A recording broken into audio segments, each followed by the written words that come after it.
네, 안녕하세요. 드디어 다른 문제를 다루게 됩니다.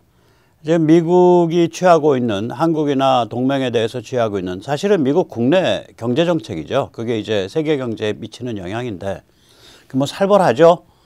달러 가치가 급상승해서 이건 거의 초현실적인 초강세 달러가 되고, 그래서 이제 그것 때문에 엄청나게 이제 고통스러워하는 그런 상황이 됐습니다. 그래서 이거를 우리가 어떻게 해석할 거냐, 또 어떻게 맞서야 되냐, 맞서는 길은 별로 그렇게 시원치는 않은데, 아무튼 이 어떤 문제냐, 문제의 성격이 오늘 좀 설명을 드리겠습니다. 먼저 세뇌 탈출 자율구독료 부탁 말씀 올립니다. 아시다시피 세뇌 탈출은 광고가 잘 붙지 않습니다. 붙더라도 늦게 붙습니다. 도와주시면 보다 좋은 컨텐츠로 찾아뵙는데 커다란 힘이 되겠습니다. 먼저 이제 이 이야기가 이제 제목 자체가 좀 약간 좀 세죠. 그러니까 중국 파산에 부들부들 떠는 바이든과 민주당, 동맹을 희생제물로 삼다, 뭐 이런 내용이라서 이거 뭐 까딱하면 이제 백모가 반미냐? 저요? 글쎄요, 반미라고 하기가 좀 곤란해요. 저는 미국을 하나로 안 봅니다. 예를 들어서 미국의 군사다, 그럼 둘로 나눠 봅니다. 예를 들면 한국의 군수산업은 미국의 세계 군사 지정학에 대해서는 파트너입니다. 이건 뭐 여러 그런 얘기들이 이제 미국의 군사 전문지에도 많이 나오고, 뭐 포춘, 뭐 CNN 이런 데서도 많이 나오죠. 예를 들면 어차피 미국 무기는 못 쓴단 말이죠. 비싸서 못 쓰거나 혹은 시간이 안 맞아서 못 쓴다 이거죠. 지금 폴란드 같으면 하루라도 빨리 무장을 해야 되는데, 우리가 들어가서 싸게 가성비 좋은 걸로 충분히 러시아 막아낼 수 있는 걸로 공급할 수 있다 이거죠. 또 그렇게 하면 폴란드는 마음 놓고 우크라이나에 이제 무기를 밀어줄 수 있게 되죠. 그런데 군수산업은 미국의 군수산업에 대해서는 상당 수준의 경쟁자고, 이건 시간이 갈수록 그 경쟁이 점점 더 세질 겁니다.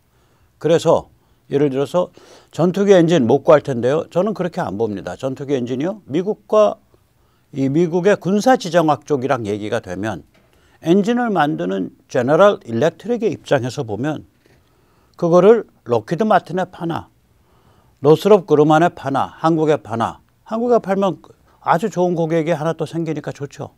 그래서 이 둘 사이의 차이를 우리가 잘 파고 들어가야 됩니다. 이 평론을 하는 분들 보면 이 둘을 구별 안 해요. 구별해야 됩니다. 이 군사지정학 전략그룹하고 제가 반응형 전략그룹이라고 하는 거기하고 그 군수산업은 전혀 입장이 다릅니다. 다를 수 있어요. 파고 들어가야 됩니다. 또 미국의 정치도 하나가 아닙니다. 제가 보기엔 셋입니다. 하나가 마가 공화당이고요. 두 번째가 바이든 및 좌파 민주당이고요. 세 번째가 반응형 전략그룹, 즉 국무부, 국방부, 정보기관의 전문가들로 이루어진 이 셋이 각각 입장이 좀 다를 것 같아요. 마가 공화당은 이게 이제 트럼피즘을 생각을 해보면, 제가 잠깐 말씀드렸지만, 레시피라는 게 그거였거든요. 세계 석유 가스 시장을 공급 과잉 상태로 만들어서 가격이 떨어지면, 미국 국민들은 좋아하게 되고, 그 다음에 러시아는 군기가 잡히고, 그리고 그 상태에서 중국에 대해서 관세를 엄청 먹이면 중국도 군기를 잡을 수 있다. 이게 이제 트럼피즘의 기본 틀이죠. 그런데 실제로 일어난 일은 뭘까요? 전 세계적으로 석유가스 가격이 떨어지니까, 전 세계적으로 경기가 좋아지고 소비가 늘어나니까 중국이 오히려 미국에서 일부 관세 맞는 것보다 더 많이, 미국에도 더 많이 물건 팔고 전 세계에도 더 많이 물건 파는 그런 상황이 됐단 말이죠. 그리고 이제 이 세계 군사 지정학의 뭐라 그럴까, 민감한 문맥을 좀 무시를 하죠. 그런 것에 대해서 자 신경을 안 썼죠. 바이든 및 좌파 민주당은 이제 이 세계 군사 지정학에 대해서는 아예 반응형 전략그룹에 맡겨놓고, 자기들은 미국 국내에 국경 망치고 뭐 무한젠더 해가지고 도덕관념 망치고, 그 다음에 뭐 해서 사람들한테 달러로 퍼주고 이런 거에만 전념을 했죠. 저희는 이제 세계 군사 안보 지정학 그룹과 밀접하게 연관되어 있습니다. 한국의 이제 말하자면 안보, 군사 이런 것들은. 그래서 저는 미국을 셋으로 나눠서 봅니다. 또한 미국의 정수를 배우고 흡수해야 된다고 생각을 합니다. 제가 꼽는 미국의 정수는 한 세쯤 있는데요. 하나는 공화주의 건국 정신이죠. 이거는 Republicanist Constitutionalism이죠. 이건 뭐냐면 미국은 자유로운 개인들이 공화국을 구성하여 운영할 수 있는지에 관한 인류사적 정치 실험이다. 이게 이제 한 200여 년 전에 그 사람이 누구죠? 알렉산더 해밀턴인가요? 그 페더럴리스트 페이퍼, 그러니까 미국 헌법 정신에 대한 에세이집을 쭉 묶은 그것을 만든, 그것을 쓰고 그것을 조직한 그 사람이 남긴 아주 명언이죠. 사실 이거랑 거의 같은 말을 했습니다. 두 번째는 이제 2차 세계대전이 끝날 무렵, 시작할 무렵이죠. 이런 상태에서 우리가 앞으로 내다봐야 될 세계는 어떤 세계냐. 이걸 루스벨트가 4대 자유라고 했죠. Four Freedoms라고. 이게 번역이 잘 안 돼 있어서 제가 다시 한번 번역을 해드립니다. 표현의 자유, 종교의 자유, 여기까지는 번역이 잘 돼 있어요. 그 다음에 세 번째가 궁핍으로부터의 자유예요. 그러니까 이걸 또 가난으로부터의 자유 해갖고 또 떠버려요. 좌파들이. 이거 잘못입니다. 루스벨트가 그 다음에 이게 뭘 뜻하는지 거기에 설명을 붙여놨어요. 연설할 때. 그 설명이 뭐냐면 각 나라와 그 국민이 전쟁의 위협을 당하지 않고 자신들의 생업과 경제의 발전을 추구할 자유예요. 아니 가난은 나라님도 못 구한다는데 자기가 자조정신의 바탕에서 자기가 궁핍을 떨쳐버리겠다고 나서지 않는 한 어떻게 미국이나 선진국의 전 세계로부터 궁핍을 해결을 하냐고요. 가난을 어떻게 해결해요? 전지전능한 하나님이 아닌데. 그래서 이거는 뭐냐면 각 나라와 국민이 침략을 당할 위협 없이 생업의 발전을 추구할 자유입니다. 그렇게 루스벨트가 그렇게 설명해 놨어요. 네 번째 자유도 이것도 공포로부터의 자유거든요. Freedom from fear. 테러인가 fear인데 이건 뭐냐면은 어떤 나라도 감히 침략 전쟁을 일으키지 못하도록 만드는 세계 질서를 통한 전쟁 공포로부터의 자유예요. 거기에 이제 군축 얘기도 나오고 그래요. 따라서 이 4대 자유 정신 안에는 사실 고전적 세계화 정신이 들어있습니다. 세계화 이게 이 좌파 글로벌리스트들이 하도 오염시켜 놓은 말이라 제가 고전적 세계화라고 클래시컬 글로벌라이제이션이라고 이름을 따로 했죠. 이건 뭐냐면은 결국은 그거 무슨 열강들끼리 식민지 둘러싸고 전쟁하냐.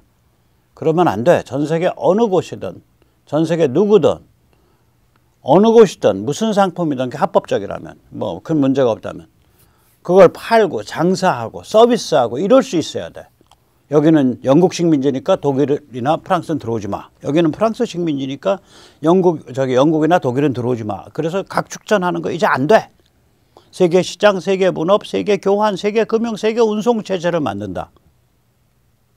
이게 미국이 주도한 거예요. 지금부터 한 1945년에 본격적으로 주도를 시작했으니까 한 65년 전 되나요? 45년이면 그렇죠. 65년 전에. 그 셋 다 미국이 다 한 거예요. 그러니까 우리가 미국을 그 미국 놈들, 양키 놈들 이렇게 함부로 폄하를 못 해요. 지금 미국이 많이 망가져 있고 많이 오염돼 있고 많이 타락해 있지만 이러한 위대한 주춧돌을 놓은 나라고 그걸 또 지키고 있는 나라입니다. 자, 그래서 저는 반미가 아닙니다. 단지 여기서 이제 아주 신랄하게 얘기하는 건 뭐냐? 바이든 민주당 집단에 이번에 이제 택하고 있는 미국 제조업 유치 정책 이거 문제 많은 정책이다. 이거 까딱 잘못하면 큰일 난다. 그 얘기입니다.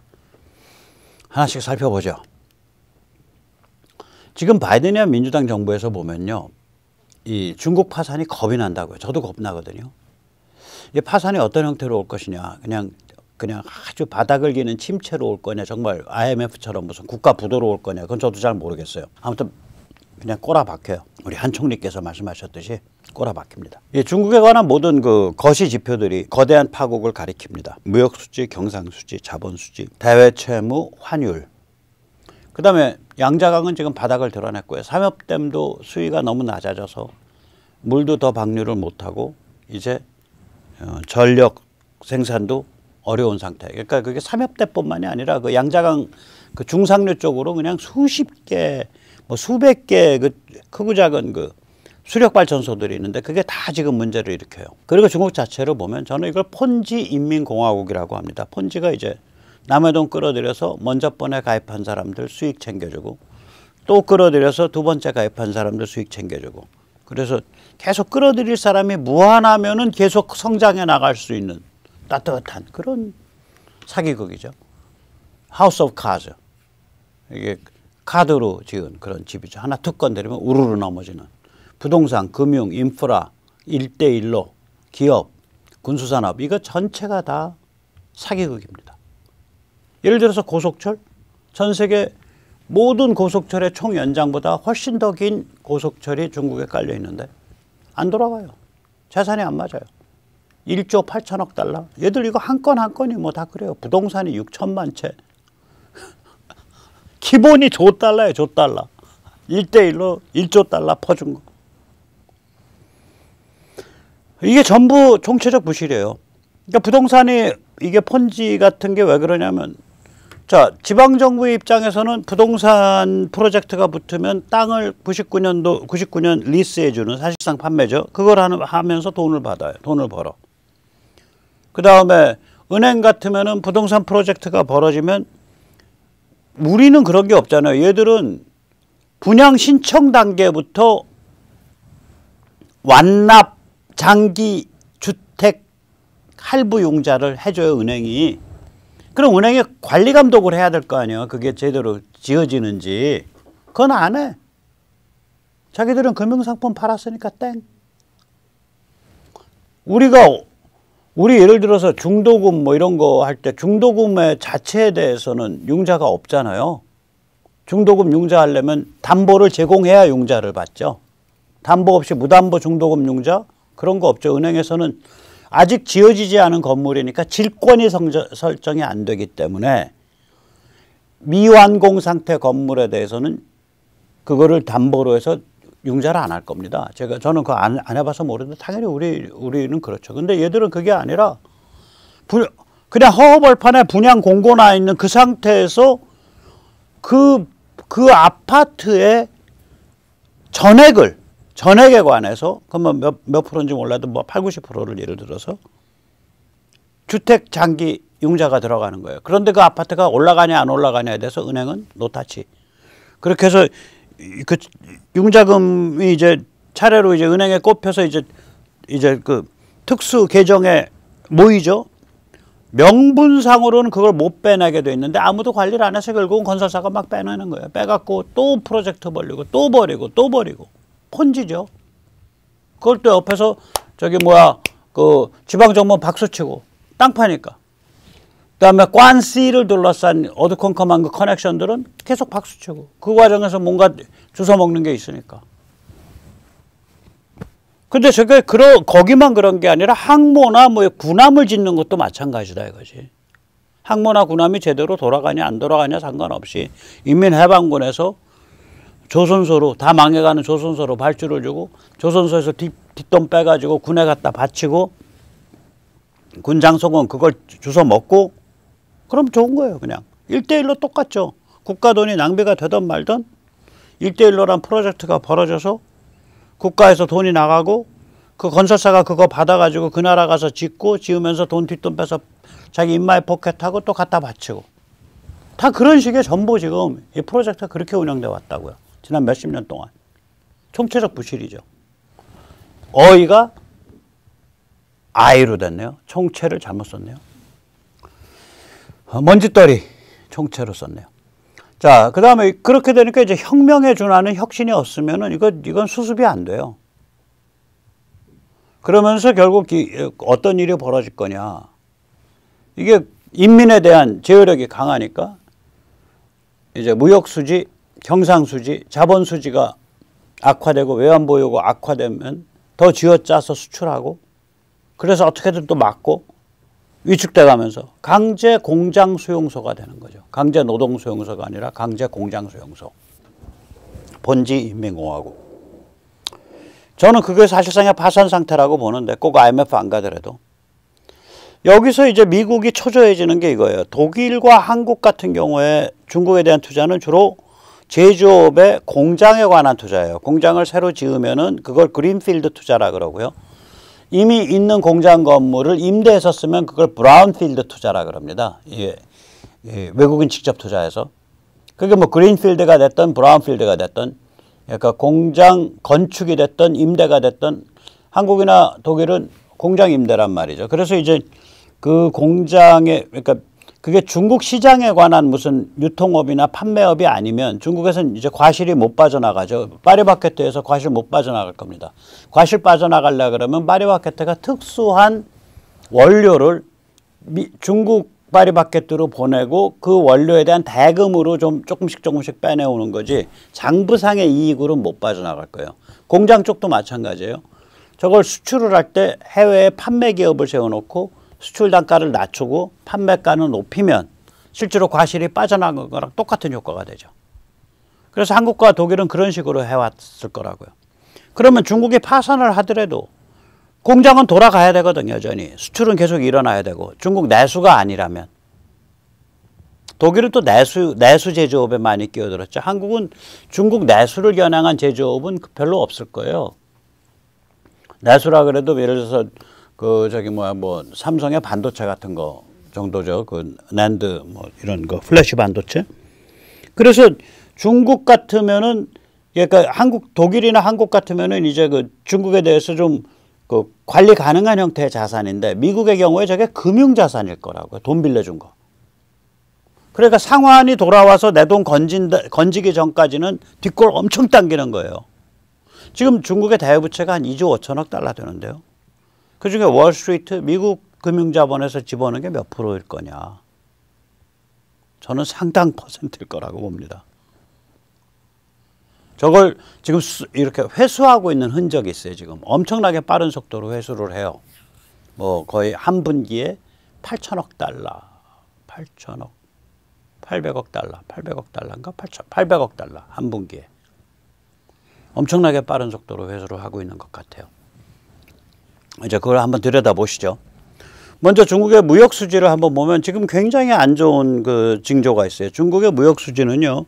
저 빨간 선 그어진 데가 저게 전부 춘절입니다. 설날. 춘절이어 가지고 보통은 이 춘절 지나고 나서 연말까지 쫙 올라가요. 그 중간에 한번 그 추석 때 잠깐 주춤하거나 지금 추석이 안 왔는데 아직 당 멀었는데 맨 마지막 거 보세요. 올라가긴 그냥 8월에 퍽 꺾어버렸잖아요. 저기서 추석 때 한 번 더 꺾인다고. 원래 8월 달에 흑자를 794억 달러쯤 될 거라고 국제 전문가들이 예측을 했는데 지금 흑자가 927억 달러 8월 달에. 근데 794억 달러밖에 안 됐어요. 한 130억 달러 깎여버렸어요. 저게 지금 계속 올라갔어야 되거든요. 근데 안 올라간 거예요. 이 중국 사이클이 춘절 때 다운되고 추석까지 업했다가 추석 때 약간 다운됐다가 연말 연시까지 업하는 저런 사이클인데 저 사이클에서 지금 안 됐다고. 그럼 이제 추석 다운 이제 9월 달 어떻게 될지 모르겠고 10월엔 추석 다운 들어간다고요. 그래서 중국 무역 수지가 지금 아주 그 징조가 안 좋다 이런 얘기를 합니다. 경상수지는 이게 이렇게 보시면 저게 지금 그 기둥 하나마다 저게 그 한 분기입니다. 그런데 2021년 4분기에 경상수지가 이게 이제 억 달러거든요. 1,100억 달러, 1,200억 달러 흑자 났었는데 그 다음에는 계속해서 지금 떨어져 가고 있죠. 888억 달러, 802억 달러. 경상수지가 흑자지만 감소하는 경향이 뚜렷합니다. 이게 이제 살벌한 건데 자본수지를 보면요. 2020년 이게 이제 자본이 이제 회수되고 있는 거예요. 자본수지라는 건 이제 금융계정 및 자본수지죠. Capital and Financial Account라고 하는데 2020년 2, 4분기부터 계속 자본수지가 적자인데 2020년 2, 4분기, 3, 4분기, 4, 4분기 9개월 동안에 저게 이제 억 달러일 거예요. 아마 1016억 달러가 적자거든요. 그런데 2021년에는 1년 내내 1,500억 달러 가까이 1,498.9억 달러가 적자였어요. 그랬다가 올해 들어서는 지금 2분기밖에 안 지났는데 거의 1,700억 달러가 적자예요. 자본이, 그러니까 아까 자본이 회수되는 것 같다라고 말씀드렸잖아요.